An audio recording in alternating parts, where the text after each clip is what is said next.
తిరుమలలో శ్రీవారికి నైవేద్యాలను గంగాళాలలోనే ఎందుకు సమర్పిస్తారు?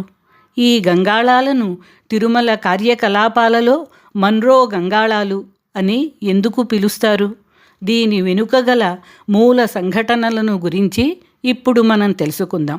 1800 ప్రాంతంలో శ్రీవారి నివేదనలకు, భక్తులకు ప్రసాదాలను వితరణ చేయడానికి ముఖ్యంగా వెదురు బుట్టలను మాత్రమే వాడేవారు. అప్పట్లో కొండ మీద హోటల్స్ వంటి సౌకర్యాలు లేవు. శ్రీవారి ప్రసాదాలు మాత్రమే భక్తులకు కడుపు నింపే ప్రధాన ఆహారం. అప్పట్లో లడ్డు శ్రీవారి ప్రధాన ప్రసాదం కాదు. పొంగలి, పులిహార, దధ్యోదనం వంటి అన్న ప్రసాదాలు ముఖ్య ప్రసాదాలుగా సమర్పించబడేవి. అవే ప్రసాదాలను వెదురు బుట్టలలో తెచ్చి భక్తులకు పంచేవారు. భక్తులంతా నేల మీద కూర్చుని చేతులతో ఆ ప్రసాదాన్ని స్వీకరించి నేరుగా తినేసేవారు.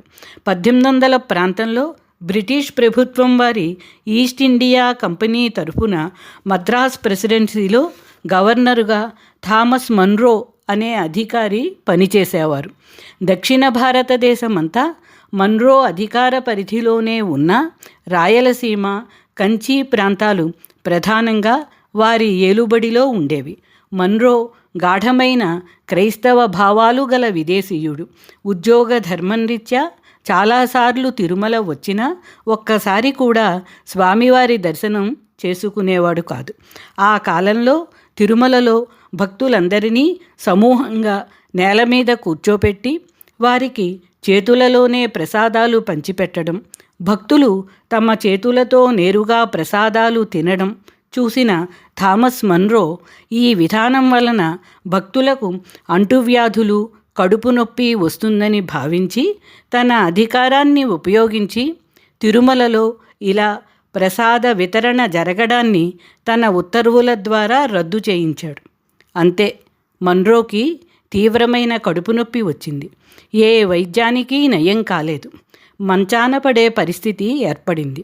అనుకోకుండా మంత్రాలయం రాఘవేంద్ర స్వామి వారి మీద గురి కుదిరి ఆ ఆలయానికి వెళ్ళిన మన్రోకి ఆలయ పీఠాధిపతి శ్రీవారి పట్ల, శ్రీవారి ప్రసాదాల పట్ల, శ్రీవారి భక్తుల పట్ల అధికారి చేసిన అపరాధాన్ని వివరించి ఆ తప్పును సరిదిద్దుకోమని సలహా ఇచ్చారు. మన్రో తిరుమలలో శ్రీవారి ప్రసాదమైన పులిహారను నేరుగా తన చేతితో తీసుకుని తిన్న తరువాత ఆయన కడుపు నొప్పి మటుమాయమయ్యింది. తన తప్పు తెలుసుకొని శ్రీవారి మహిమను జీర్ణించుకున్న మన్రో శ్రీవారి ప్రసాద వితరణను రద్దు చేస్తూ జారీ చేసిన తన పూర్వ ఉత్తర్వులను రద్దు చేసి శ్రీవారి ప్రసాద వితరణ యథాపూర్వ స్థితిలో కొనసాగాలని కొత్తగా ఉత్తర్వులు జారీ చేశారు. అంతేకాక శ్రీవారి కైంకర్యాలు వెదురు బుట్టలలో కాక లోహపు గంగాళాలలో జరపాలని కోరుకుంటూ ఎన్నో గంగాళాలను తిరుమల ఆలయానికి భక్తితో సమర్పించారు. అప్పటి నుండి మన్రోలో వచ్చిన మానసిక పరివర్తనకు, శ్రీవారి పట్ల భక్తికి గుర్తుగా ఆ గంగాళాలలోనే శ్రీవారికి నైవేద్యాలు సమర్పించబడుతున్నాయి. నేటికి దేవాలయ కార్యకలాపాలలో నివేదనకు ఉపయోగించే ఈ గంగాళాలను మన్రో గంగాళాలు అని పిలుస్తారు.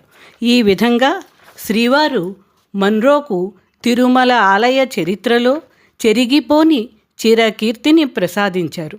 కానీ మన్రో తన జీవిత కాలంలో ఒక్కసారి కూడా శ్రీవారిని దర్శించుకోలేకపోయాడు. శ్రీవారి దర్శన భాగ్యం నోచుకోని మన్రో 1827లో మరణించాడు.